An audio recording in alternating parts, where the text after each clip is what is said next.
DCT Talks. When it comes to investing, the philosophy is simply a three-step process. Maximize returns, minimize risk, and always look at the numbers first. And on this episode of DCT Talks, I'm here with the founder of DCT Capital, Joseph Jackson, a serial entrepreneur with over 30 years of experience in the real estate market. I consider him a friend and a mentor, so you're definitely going to love this episode. This happens to be one of our initial episodes that we did in order to record for his book. Well, I hope you love it. Have a great day. Okay, so the first one is you have to understand and clarify your why.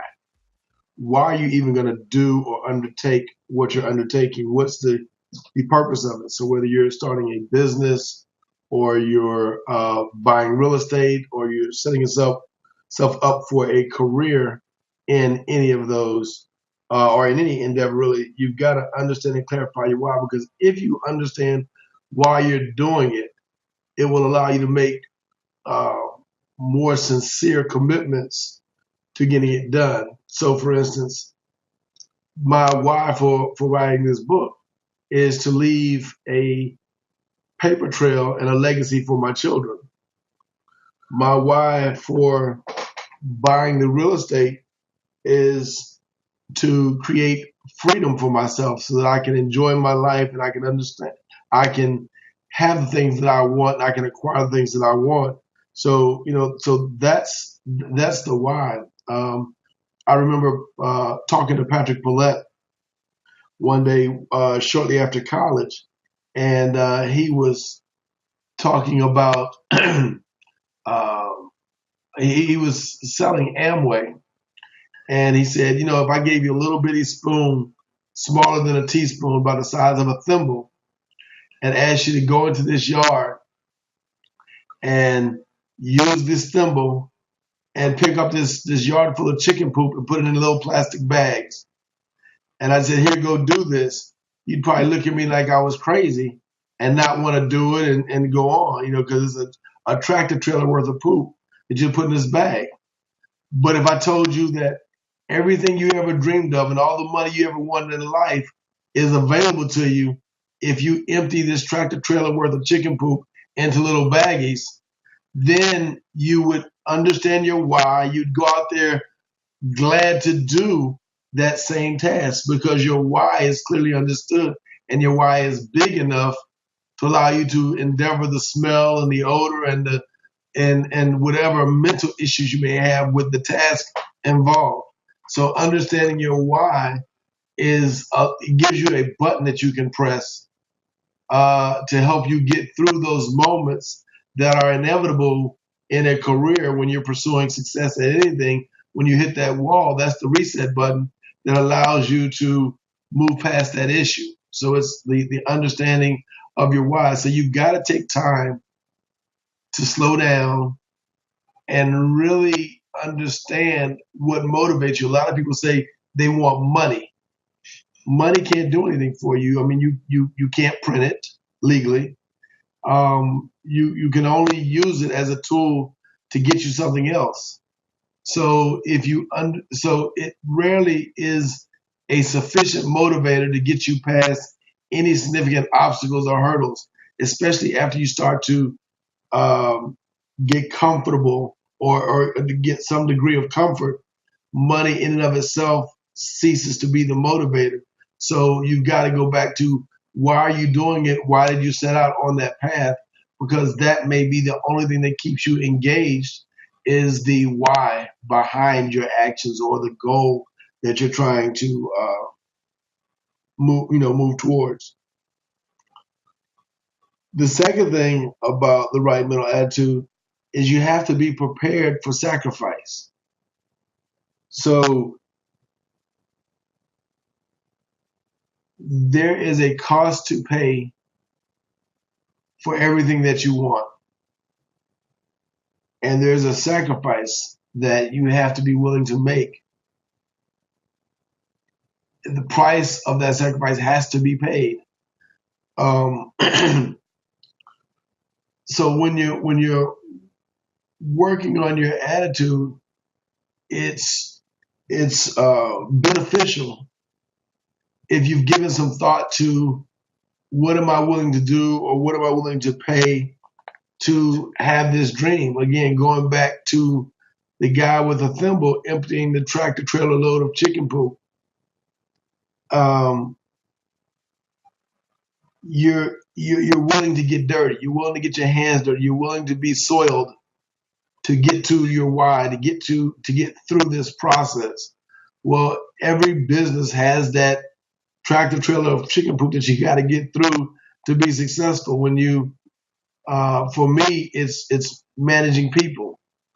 I'm self motivated. I get up in the morning without a clock. I get up excited to do whatever it is on my plate, whatever I put on my plate from the day before to do.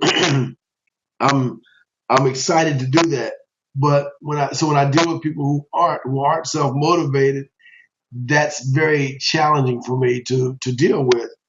But I've had to reconcile my success is not going to be. I'm not going to have the luxury of only dealing with the people that work like I work to get where I'm trying to go. You're going to need all kinds of people with all different types of skill sets, motivations, work ethics, and so you've got to learn to deal with them. And so some of the sacrifice that you have to be prepared to handle is the sacrifice. You have to sacrifice uniformity and doing things the easy way and having everything work out exactly the way you want. You know, working with a team can be sometimes like herding cats or trying to push a rope. It gets to be very challenging to get good results from that. You have to be willing to put yourself second to your ideas, to your thoughts, to your company, to your dream. And so, there were many a time when I was getting started that I couldn't afford to go out with friends or take some of the trips that they were taking or do some of the things that they were doing because I wanted these properties and I had to put all of my resource into the properties. I understood where I was going and I knew that I wanted freedom, but I also understood that freedom meant that I had to sacrifice some of the fun that my friends were having. That was not going to be part of my early development. That was part of what I was willing to give up to be different and to do different. My grandfather told me, if you spend 2 years, and I know he's not the originator of the statement, but if you spend 3 years doing what nobody else is willing to do, you can spend the rest of your life doing what everybody else wants to do. And so what he was telling me was that there's going to be a period of sacrifice where you have to just do what it takes and kind of gut it out. There's no reward. There's no payday coming from it other than getting through. And so mentally, you have to prepare. Now, for me, it's if I can articulate it, if I can recognize it, then I can typically deal with it. So if I know, it's kind of like when you get ready to jump in a cold shower or you get ready to jump in the swimming pool, you have to get your mind right. You kind of focus on it and you tell your body, okay, hey, this is going to be uncomfortable for a minute. And you take yourself back to a previous occasion where you jumped in and you realize, okay, after you got the shock of it over with, okay, this feels good or it's comfortable, it's easy. So you have to kind of work through that that pain point to get to it. So you sacrifice some of your comfort to get to that next level, to get to that next step. And then in terms of the right mental attitude, you have to be a servant. In order to be, my opinion is, in order to be successful, you've got to serve the people on your team. You've got to be the one to make them feel good about themselves, feel good about the task. You have to keep them focused. So you have to have a servant's mentality. It has to be an inverted pyramid where you're at the bottom holding up everything, and it grows and emanates from you. So when you're talking to your team, you've got to find what motivates them, not what motivates you. What do they need? Where do they need help? How can you make them successful? And then you got to teach them to have the same approach with their team. So for me, in the real estate arena, I deal with my project managers. And I tell my project managers on a regular basis, they're the guys who are dealing with the subcontractors. It's the subcontractors who are swinging the hammer. We're not building the houses. We're simply organizing the resources and giving them guidance. And so you have two approaches to deal with the subcontractors. For instance, if you're getting a house painted, you can hire the contractor and say, hey, go paint this house gray, and come back 2 weeks later and the house is painted. And then you can start to pick it apart and say, well, there's a run over here, or this isn't prepped right, or that's not quite the color gray I wanted, and do all that. And you can still get to your end goal, but it's a harder road than if you say in the beginning, okay, my goal is going to be to serve that contractor. And so to serve that contractor, I've got to say, what's going to make him successful? Yes, I've agreed to pay him X amount of money, but what's going to make him successful at completing that task? Well, the first thing is I got to give him a very clear job description. I got to lay out for him what success looks like. It's been said that you can't get thoroughbred results with jackass instructions. So you got to start off with giving him the tools to succeed. So you give him clarity. Then you go in, and while he's doing the work, not pick it apart, but critique it in a manner where you're giving him guidance as to how to be successful. This is what you're going to have to address, or these are the things that I want you to deal with, so that I can be pleased at the end of the job and I can pay you. You can successfully accommodate your client, which is me. So I have to serve that person as opposed to me sitting on high and say, here, I'm going to give you some money, I'm paying you, go do the job. I mean, both of those are ways of doing it, but I have a much greater propensity for success if I teach that person how to please me. If I show them what I want, if I'm engaged in the process and I help them become successful, and it spills out into every level. So my end game is typically the product that we put on the ground, that house that we build. And so I've got to make the subcontractors good at what they do. And the way I do that is make my team, my project managers, good at what they do. So I then serve the project managers serves the contractor serves the product serves the clients that ends up buying it, and that's how we get paid. So if you understand the whole hierarchy and dynamics, you understand that you're going to get greater success by serving your team and serving the people around you. When I deal with title companies, I look to understand what they need from me. And then when I understand what they need from me, or what they need to be successful, I then try to give them everything they need, all the answers that they need, all the resources that they need. Frequently, when you're buying distressed properties, you have homeowners or heirs to the property where they may require some creativity to get the heirs to sign off on it or get them into agreement. So you have to serve them as a mediator, give them opportunities, you give them ideas, and you give them the tools to get to the decision that you want. But you have to make it their idea. You have to give them their process. The title companies, I help them understand how to resolve the issue, how to get comfortable with the chain of title if it's not typical or customary. So you have to kind of work through that and make sure that you always are trying to serve the needs of the people that you're depending on so that they can be successful. If a person's needs are met, they're typically going to give you a better result than if they don't. And so the thing that goes hand in hand with that is you have to solve somebody else's problem.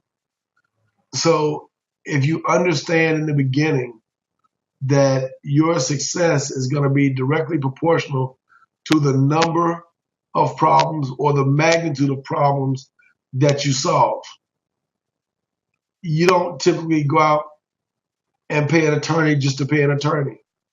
It's typically when you have a problem to solve that you pay an attorney.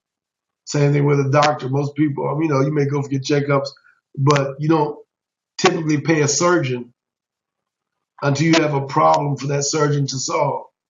And so if you understand that, then you can reverse engineer your career path and you can identify a problem that you would find engaging to solve, where you can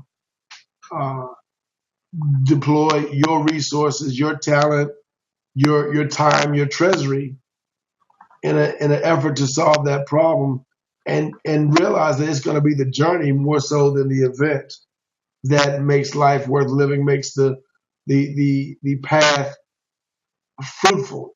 If you took me and simply gave me this level of success, or if you say, okay, this is where you ought to this benchmark that, and I'm going to give you an equivalent multiplier of success. So if you've made this far in 10 years, if you had a straight line path, I'm going to give you tomorrow the level of success that you would achieve in 10 years. It would not be as gratifying. What I remember most about getting here are all the obstacles that we overcame. You don't typically remember all the things that came like clockwork and were easy. You kind of take that for granted, but it's those thoughts of, man, I don't know where the money's going to come from to close this building, but we need the building and we need $500,000 next month, and you don't have that $500,000, and so you're trying to figure it out and trying to get people on your team or get them to buy into your vision. That's the part that you're going to remember. That's the part that's going to be beneficial. So if you can train yourself as you're embarking, as you're getting started, to anticipate the struggle, to understand that success comes from solving problems. So the struggle represents a problem, it represents an opportunity. Then you have the ability to look at life differently. You had a question? No, I was ready. You have the ability to look at life differently. And so you opportunity comes from looking around at other people's problems. How do you get where you're going by solving other people's problems? If you can line up, well, let me rephrase that. For me personally, it's easier for me to work to do something for you than it is to work to do something for me. My need system isn't very high. So what drives me to keep going is I want to solve a problem for my children. I want to make sure they have a template and a blueprint so I can take the time and get up on Saturday and make these meetings and commitments because I want to solve a problem for them. For my team, it's, okay, as an individual, I have enough passive income from real estate to have qualified to be free, but they're not. So now I want to solve their problem. I want to solve the challenge of them getting free. And so to do that, I've got to create a system and a process. So that gives me the reason, the why, and to do this. I care enough about them, so that gives me the willingness to sacrifice. I can prepare to sacrifice for my team to help them get there, to help them solve a problem that I've solved for myself. And so I learn from them how they see things, and then I try to use their vision of how things are to set a course of action so that they can see the processes and the steps required. So the thought, the mental attitude that you have to have, or that I think is relevant going into any business endeavor, but especially in the real estate, is the more people's problems I solve, the more money I'm going to make. So if I look for those opportunities, the byproduct of that is I'm less intimidated by, I'm less discouraged by problems because I've colored them differently. I've changed the way I emotionally relate to a setback or an occurrence that's contrary to what I think I want. Um, you've got to anticipate change, and so you have to cultivate the attitude that change is okay. You have to expect change. You have to have flexibility. Reeds bend, trees break. The dinosaurs weren't very adaptable, so they're extinct. You have to be able to deal with change because it happens on a regular basis. I was told that the way you make money today will not be the way you make money 7 years from now. And so the question is, are you going to prepare yourself to anticipate the changes that are to come, or are you going to be rigid in your thought process and you only want to do what you're doing now and you're not willing to change because you've mastered this one thing and now life is controlled, or so you think? You can't control life. You have to acknowledge that to some degree you have definitely some influence on it, but there are a lot of things that happen. So it's kind of like a boat on the ocean with proper steering and sails or engine or whatever. You can get where you're trying to go, but you can't stop that ocean from moving. You can't calm the seas. You have to overcome them, and so that's part of having the right mental attitude, is being willing to embrace the challenge, to be willing to accept the fact that challenge is going to be a constant. There's not going to be a window or a period where there aren't any challenges, and it would frankly be boring if it was.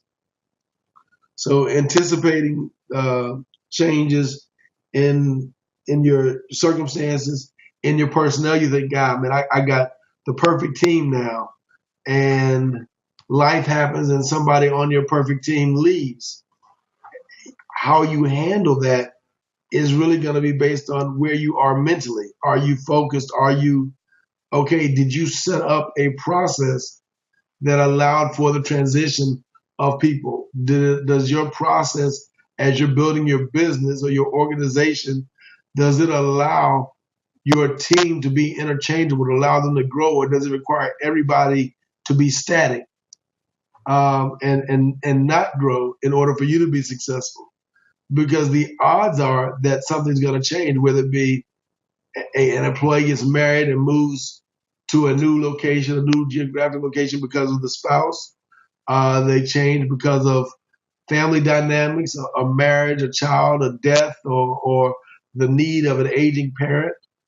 So as you're building your business, ideally you want to build a business with the thought that change is a part of it. So how do you allow for the interchanging of people or interchanging of resources in a manner that doesn't disrupt your goal, your game plan, your process, where it's a part of that, where you feed on the new energy that's brought into the system? You've got to design a system that encourages people to grow so they're not stagnant. But encouraging them to grow is not to leave a void in your operation, but to encourage a nature or a culture of, you can do whatever you want. You can get to any position you want. The fact that you came in here to do A does not mean you can't do D. You simply have to create a path and a game plan where A can be done by somebody else. So you're basically teaching your people to teach somebody else, and to make sure that even when they grow or when they transition, that they don't leave a hole in the operation. So as they start to if you do it correctly, then since life doesn't happen in a vacuum, there's typically always little signs of what's coming along the way as they see things coming up that, hey, my mother's getting sick and she's getting older and there may be a need for me to move to Atlanta. As that occurs in their life and they're committed to the organization, then they're saying to themselves, okay, one, how can I grow my position to be able to function from Atlanta, whether it be to open a new office or an account or to develop the ability to telecommute? And how can I train and get my position ready for somebody else to take my place so that as I transition out, the income stream can stay consistent because the role that I was filling stays filled. And so it's a continuum of the ebbs and flows and being able to have a team that anticipates things to change and where you welcome change so they're not going to surprise you with it. They're going to keep you abreast of what's going on because you've developed a culture where change is acceptable and people are willing to move you forward and assist you. Again, going back to being a servant, how can I help that person make that transition? How can I help them? I have an employee who's working for me now, and his family is in Austin. So he commutes, and he comes here during the week and is home on the weekend in Austin. And I know that while I need him to do his task here, it's a challenge for him to get back and forth and to meet the growing demands of his young son now in this environment. So we had a conversation yesterday where I helped him to understand that the income that you're receiving right now from the tasks that you do on a daily basis can be replaced. You can still receive the income if you help me work and design the system such that the physical tasks that you're doing are still getting done, because at that point it becomes a commodity once you have your process and procedures in place, and then you can still monitor it. But also to say, hey, look, you don't have to limit yourself to how can I stay here for 40 hours a week to justify my income, and my heart, my needs are in Austin 3 hours away. You can look at what we're doing and look at other parts of the organization and see where you would fit in best or what excites you the most. And so you have two roles. You can start to learn that process, and that's one where you can open up the Austin market and develop. Quest has an office in Austin, and DMI has an office in Austin, and you can pull together the same resource that we're doing here with the media and the tools that we've developed here to do it in Austin, and you can help ensure that the system here, the construction process, is robust enough to continue to produce the product that we produce, so you can get the revenue from your existing job plus revenue from a new job all at the same time, and do that second job or that new job from Austin where you're closer to your family so you can stop the commute, which also helps from an income perspective, your family dynamics and what you're spending money on and that kind of thing. So by endeavoring to serve him and serve his needs, we were able to work through a process that makes the company better. It made me think through things that I hadn't thought about that are a better way of doing it. It helped improve the mousetrap, so to speak. So he gets a win in terms of being able to relocate and do things different. The company gets a win because we have refined our process, and we've also demonstrated to others that you're not limited, that you can move into any direction, in any arena, and it's simply important that we have a game plan. And so all that boils down to what is the mental attitude of your team, what's the mental attitude of the culture that you create in your organization. you have to be willing to, and this is my Wizard of Oz analogy, you have to be willing to get behind the curtain and see what's there, what it takes to make things happen. Banking is one of those things in my industry where there are a lot of myths around it. There's a lot of power given to the banks or even abdicated from the people with the money, where they're not looking behind the curtain. They don't know why the bank is paying them 0.5% on their money.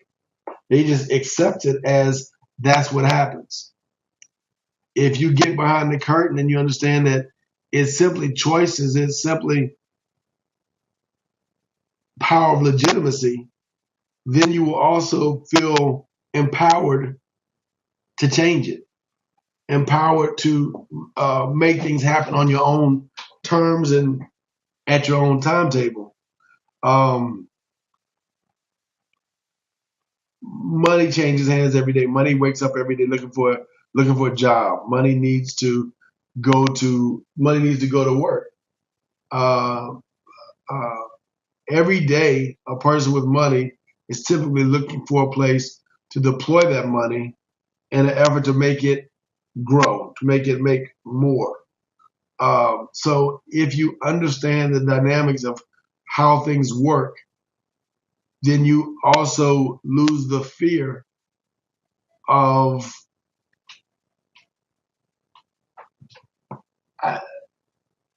it's kind of like let me reverse. Let me say it differently. I did a lot of traveling, and so I would get on airplanes. And while I was willing to fly, I wasn't always comfortable flying. The turbulence and things, it was a little unsettling for me. Not so much that I wouldn't travel, but enough to give me reservations and a discomfort while doing it.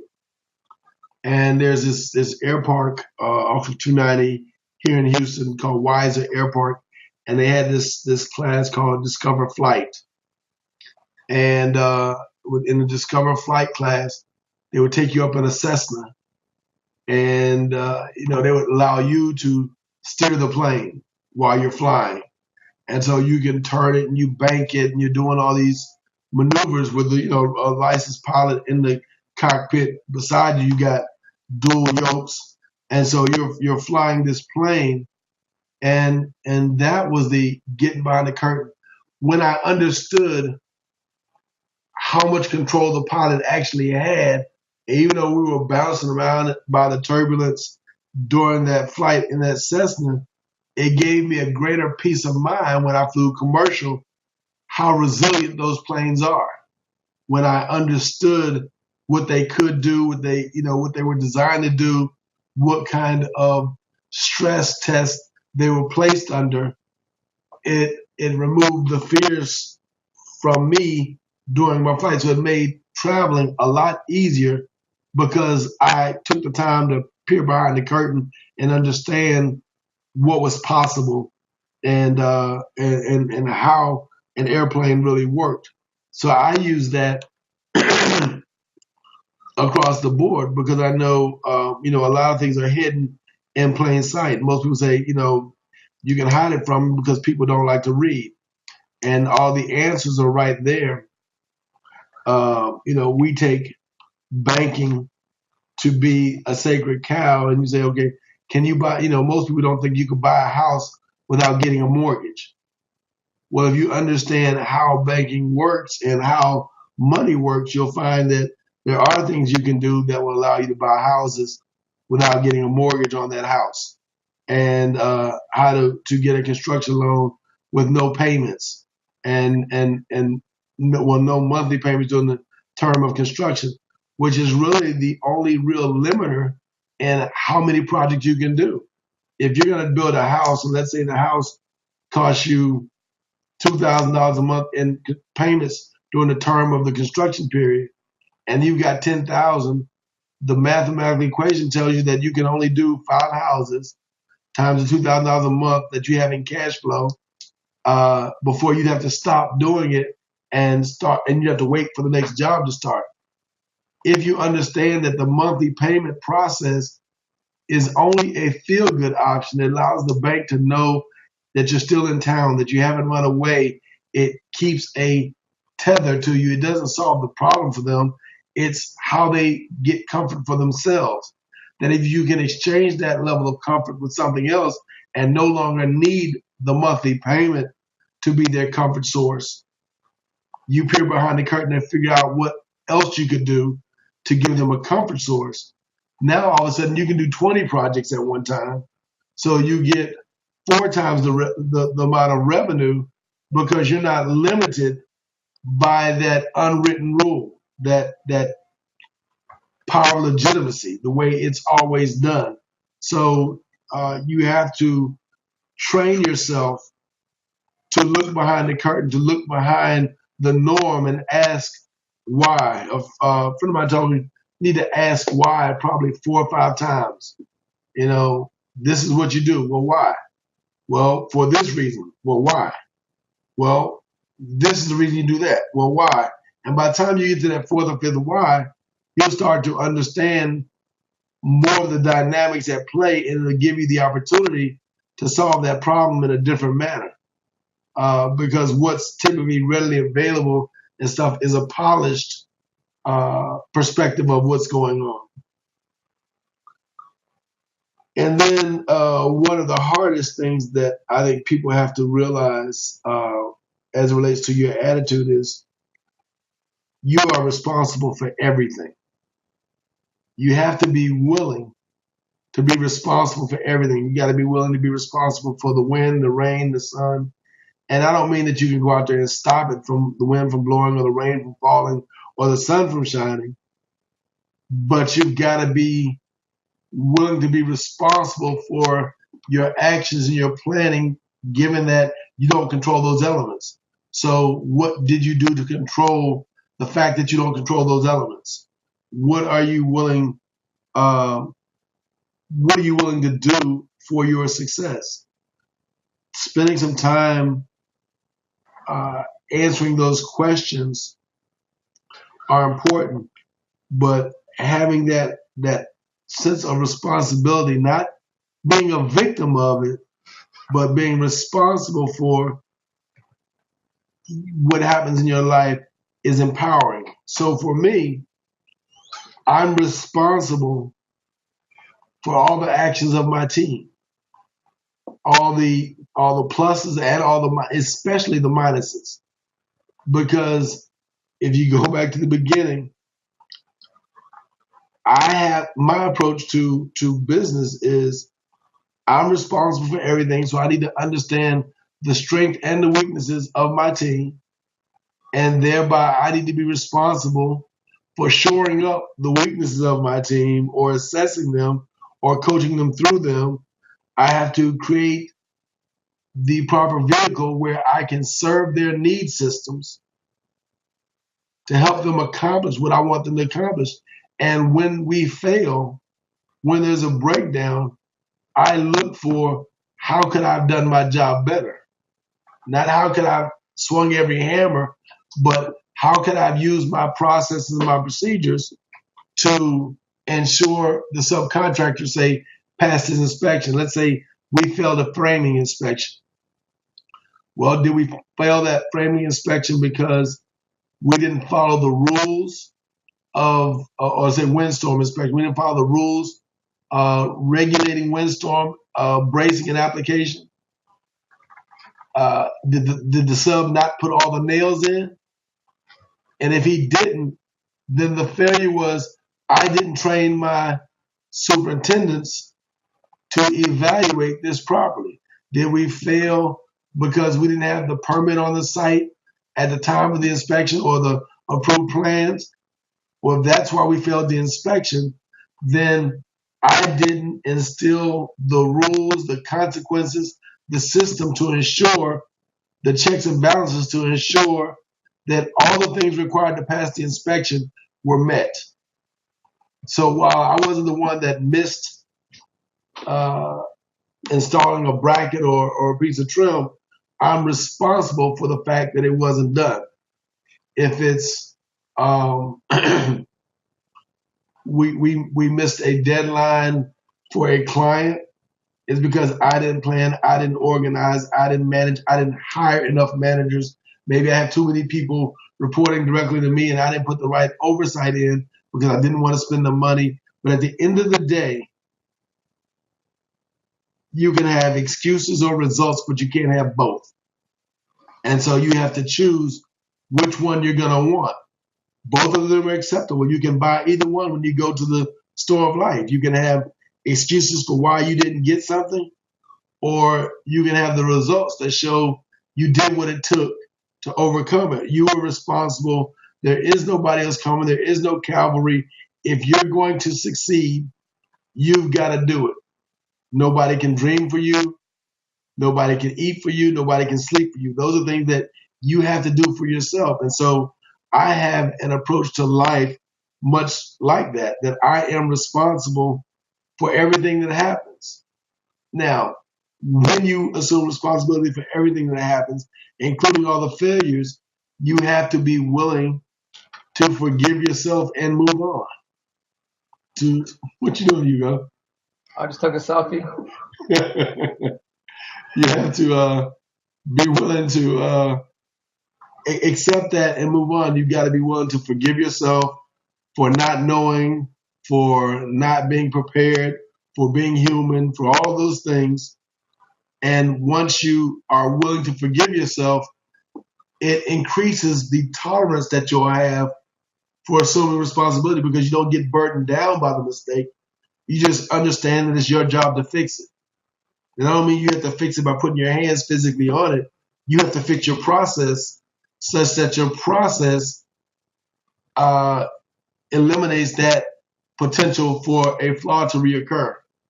And so it's kind of a symbiotic relationship. The more you're willing to be responsible for, and the more you're willing to forgive yourself for or to move past, allows you to be in greater control of your circumstances and your destiny, and allows you to look at things when you don't get the outcome that you want. It allows you to look at it as a chance to do it over, not as an endpoint or a failure, but simply, I learned something else that didn't work. Now I've got to go back at it and try it again from a different perspective because I'm responsible for making it happen, and everything is possible. Everything is plausible. So you work through that. And then the last part is then you got to determine how bad you want it, how bad you want the success. There was a story of a guy, and he was teaching this child martial arts, and the child was like, well, how will I know when I'm good enough, or when will I be good enough to compete and win and be a grand master?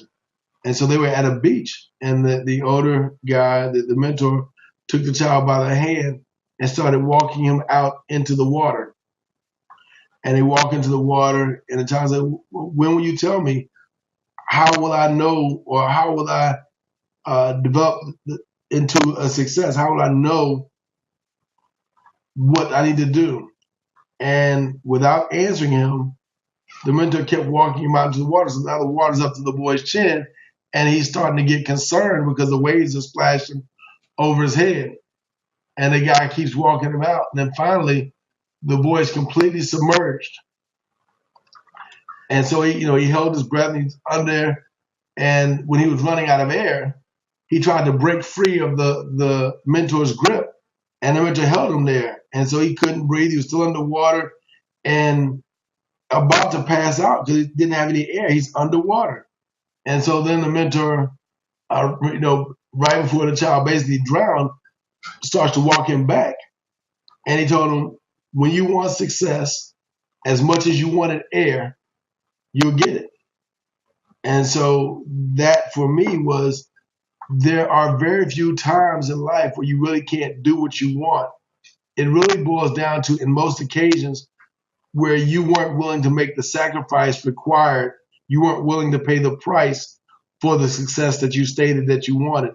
It's rare that it just wasn't possible. I think I shared with you earlier an analogy with my father. I was washing a van, and he told me to wash the top of it, and I couldn't reach it. I was 8 or 9 years old, and I couldn't reach it, but I wanted him to pay me for washing the van for my allowance. And he was like, well, why did you get the top of it? I said, I couldn't reach it. Well, when he told me, he put a $100 bill and said, can you get that $100 bill off the top? And then I was creative enough to get up there and get that $100 bill. That was the story. That then I wanted it bad enough. There was enough reason for me to change what I was doing or to change my approach. So I typically look at things from that perspective, that it's not a matter of it's not possible. It's how much am I willing to spend? How bad do I want it? What am I willing to do to accomplish it? And so when my team falls short, my question to them is, if I put $100 on that task, could you have gotten it done? Or $1,000 on that task, could you have gotten it done? And when they say yes, then it goes back to, then the reason you didn't get it done was because you didn't want it bad enough. You didn't want success bad enough to make the sacrifice that was required to be successful at it. So it goes back to, you can have excuses or you can have results, but it's rare that you can have both. So those are the tenets to me of the right mental attitude. It's understanding and clarifying your why. It's preparing for sacrifice. It's you have to be a servant and have a servant's mentality. You have to solve someone else's problem. You have to anticipate change. You have to be willing to get behind the curtain and understand what's going on. You have to recognize that you're responsible for everything, that you can choose, and it's a binary choice, that you can have excuses or results, but not both. And then you have to determine up front how bad you want it. I can tell you kind of what I thought was a sacrifice, and some of the casualties of my choices were, like, for instance, early on, it was in relationships. I didn't, I dated. I had friends that were friends with benefits. I could go out and call somebody for company, but I wasn't willing to spend the time to nurture and develop a girlfriend type of relationship, because I wanted the freedom to give my business every bit of my attention, and that was a conflict for me. So I could have more casual or less substantive relationships,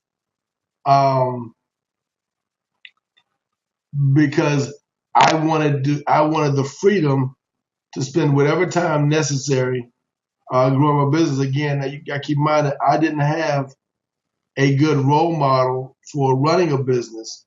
So when you see on TV and in the movies, people who have successful business, they're putting these late hours, they're getting the trophy for putting in 14 and 18-hour days at the desk and burning the midnight oil. So I thought that's what I had to do. So I conditioned myself to keep the personal parts of me as a second tier issue. I didn't develop those relationships because I misunderstood what it took to be an entrepreneur and what it took to be successful at it. So part of it was time spent on those personal relationships I didn't do. On both family and opposite sex. Yeah, mostly opposite sex. Family. My immediate family is I would say pretty close, and especially growing up when we were all functioning off the same stimulus. As you get older, there's stimulus in my life that aren't in my brother's life, and stimulus in my sister's life that isn't in mine. So we aren't forced to interact in the same way that you are when you're younger growing up. The stimulus in the house affects everybody, so you're all dealing with the exact same issue. So it gives you some commonality and a need to bond. So so that was pretty much established for me. A lot of my close friends growing up were family members, cousins, and people that were in the house. So I think it was just kind of luck of the draw that I didn't have I didn't feel a major sacrifice.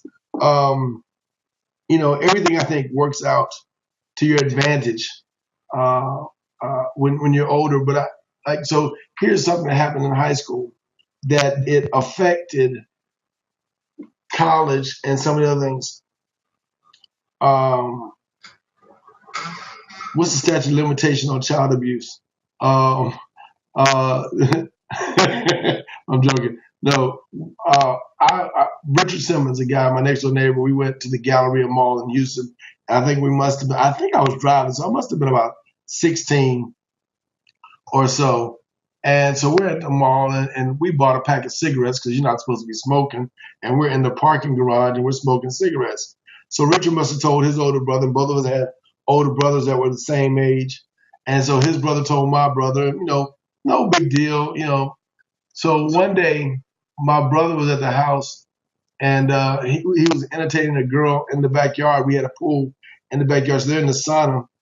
And I kept turning, it was at night, and I kept turning the lights on. I'm being the pesky little brother and, ruining his mood, I'm sure. And so it pissed him off, my brother. And so, I'm going to get even with you, he told my dad that I had been at the mall smoking cigarettes. So my dad going to teach me a lesson. He comes home from work one day, says, sit down right here. So he comes in to the kitchen table with a bottle of Old Foster and some Camel's unfiltered cigarettes, and say, "You want to you want to be grown? Why don't you be grown right here with me?" And so he has these, so he gives me these Camel unfiltered cigarettes. He lights it up. You want to be grown? Yeah, you smoke with me. You don't do it behind my back. And he pours a shot of Old Foster in a glass. Drink up, bottles up. Come on. We're going to toast it to your being grown. Man, I was so effing drunk and high from the cigarettes at the end of that occurrence. So for a long time, I mean years after that, I couldn't stand the smell of alcohol or cigarettes. Mm-hmm. So now remind you, that was 16 when it happened. So 17, 18, 19, 20, I really couldn't even stand the smell of alcohol. And that's when people are typically learning to drink and experimenting right out of high school or right into college. So I skipped all that because of that punishment from my dad. And so I never developed a taste for alcohol, and I couldn't stand being around cigarettes and those things. So when you're doing all that experimenting, because most time liquor doesn't taste good. You learn that's an acquired taste. And so I didn't have the mindset. It wasn't worth paying the price to acquire a taste for it. So I skipped that part.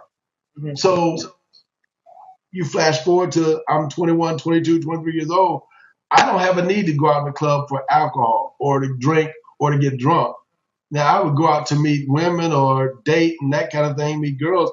And so from a social aspect, I did it, but I managed to navigate those years where we tend to develop real habits that can be detrimental to our life without them because of that occurrence when I was 16.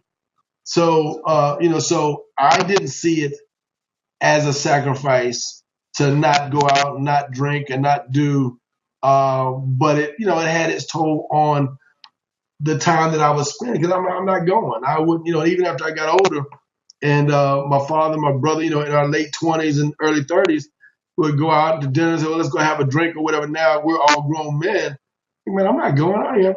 That's a waste of my time. I'm not, you ruined that for me. But so that never became my vice. But the sacrifice part was probably more social from an external standpoint than it was in terms of my family and those kind of things. But in business, man, there were a lot of times where I had somebody that was on my staff.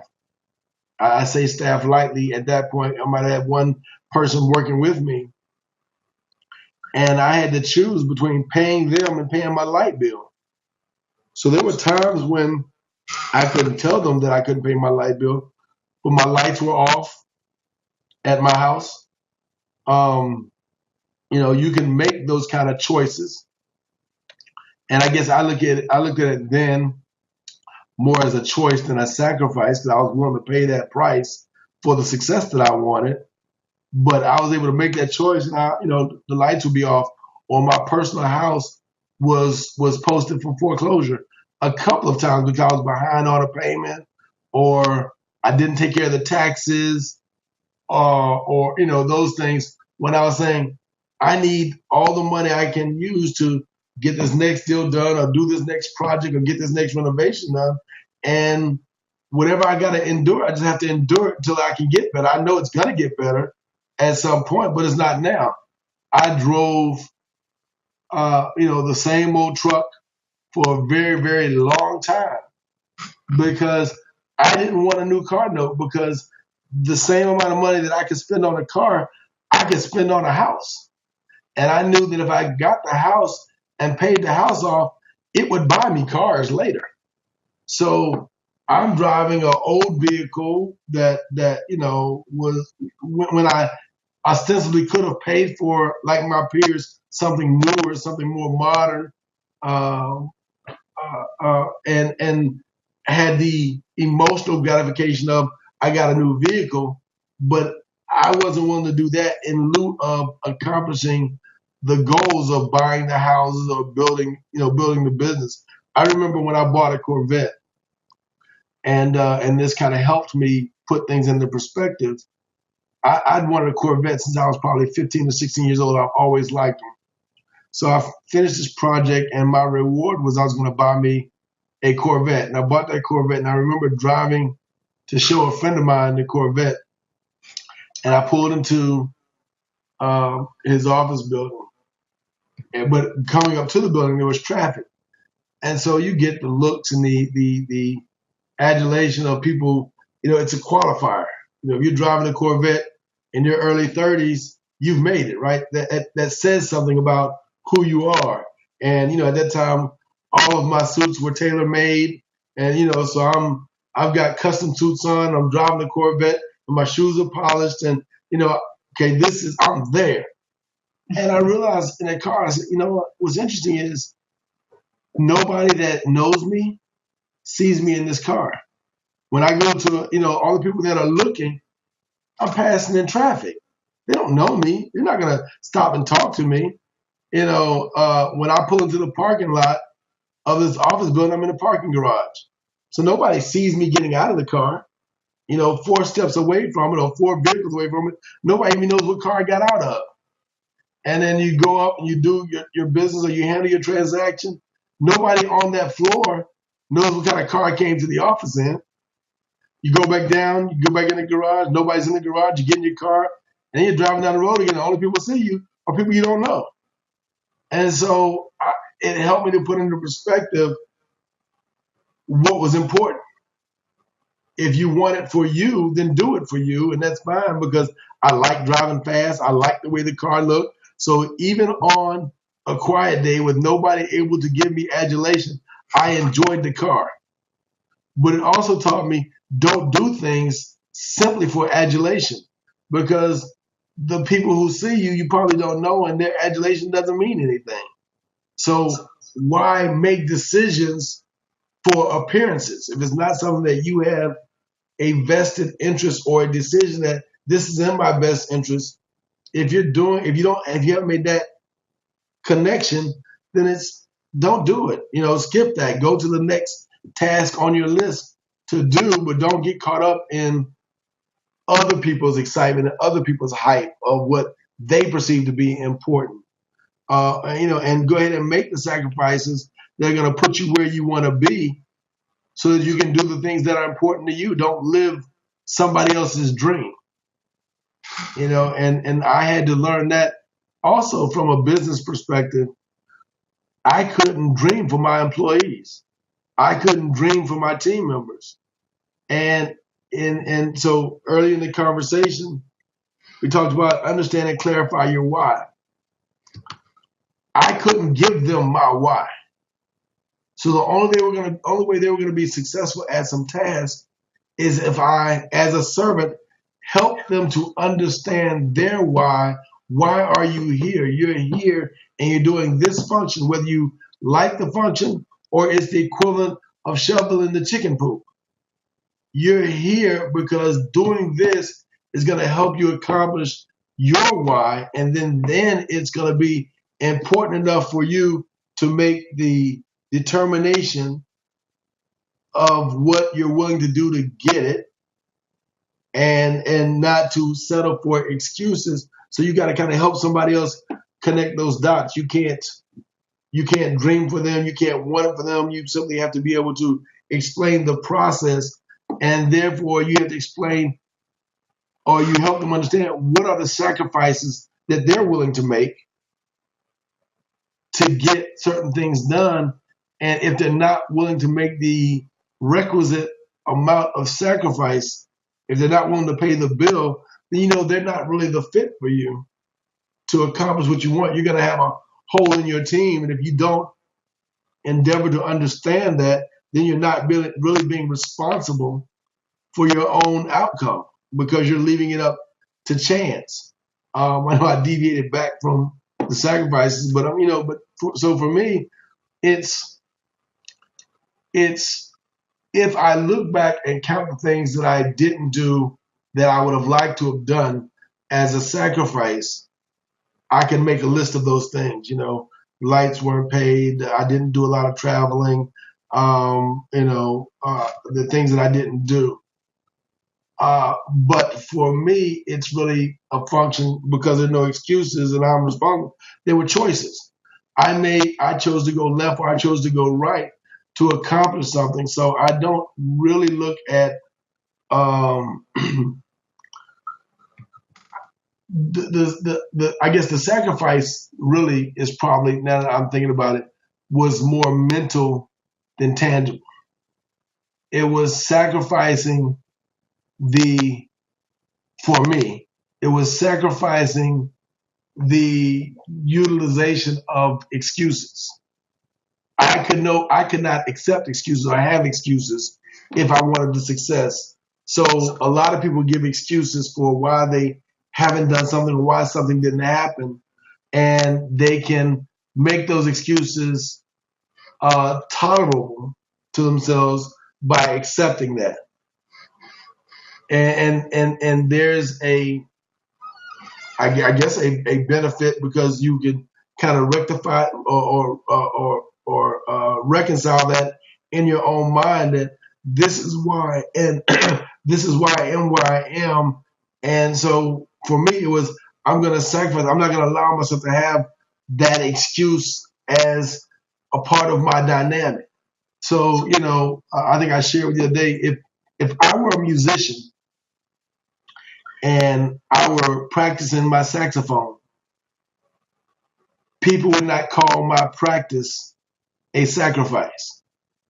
But in business, if you're working a lot or you're working on your craft, then you're sacrificing everything else that you're not doing for your business. But, so I guess there's a blessing in, I don't feel that I'm working hard. I don't feel like it's a sacrifice to do what I'm doing. I feel like I'm just making choices to get to a certain point. But I remember when we were younger, my brother traveled extensively. He had a very carefree lifestyle. And so there were times when he'd be coming back from California or wherever he was going or coming from, telling me about his escapades. That I guess lamented for a minute some of the choices, thinking, man, I could have been doing this, I could have been doing that. In hindsight, I'm absolutely glad that I made the choices that I made to get where I am, and it affords me the ability to go where I want to go and do what I want to do and live how I want to live. I'm blessed to go to a job that I created. I work with people that I like. I do something that I enjoy, and everybody doesn't have that as an outlet. I don't know that I really view a lot of things now as a sacrifice. I think I probably did earlier on, saying I'm going to do this rather than that. But it's kind of like in a relationship in the beginning when you first meet your girlfriend and it's all euphoric and you just like being around them, early morning, late night, whatever. and there's a lot of passion and intensity in that relationship. So maybe you don't eat, maybe you don't go places with your friends that you used to go places with, and you don't do things that you used to do. You don't hang out with the guys or go play ball or go to the gym because you're enjoying that relationship. So when you're in your midst of that, you're enjoying that relationship, you don't really look at, I sacrificed my friends for this relationship, or I sacrificed basketball, or I sacrificed something. You just made choices to do something that you enjoy. Then over time, as that relationship matures and some of the newness is gone and it's been replaced with respect and friendship, you're like, man, I don't hang out with the guys anymore. I don't do this. And then you may say in retrospect that I sacrificed some things to make this relationship good or whatever. But when you were doing it, it wasn't a sacrifice. You didn't view it as a sacrifice at the time. You were just doing what made you feel good at that moment. So, business for me is kind of like that. I made choices early on that was kind of like dating that perfect woman. That's what you do to win in this relationship environment. And so you don't do other things, but you don't view it as I'm not getting there. So now, as I get older, you I guess contemplate things differently. Some dog or something in the background. You contemplate things differently, and so you may be conscious of, I'm going to make this choice. It's not going to be pleasant today, but it's going to be beneficial tomorrow. So I'll make the choice. So you may more readily identify that as a sacrifice because you understand the repercussions of the choices, or you understand what you're going to miss. But at the time, I had no clue what I was missing because I hadn't been exposed to it. I'd never done those things. So, I guess that adage is true. You can't miss what you never had. I never went out a lot. So as far as with the guys and hanging around, I was working on my craft. So I needed time to think and process. So I needed downtime and alone time.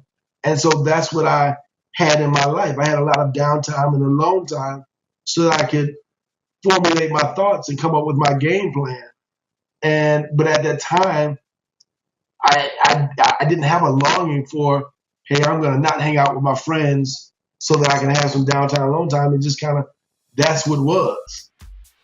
Now, I hope you enjoyed this episode with Joseph Jackson, the man behind DCT Capital.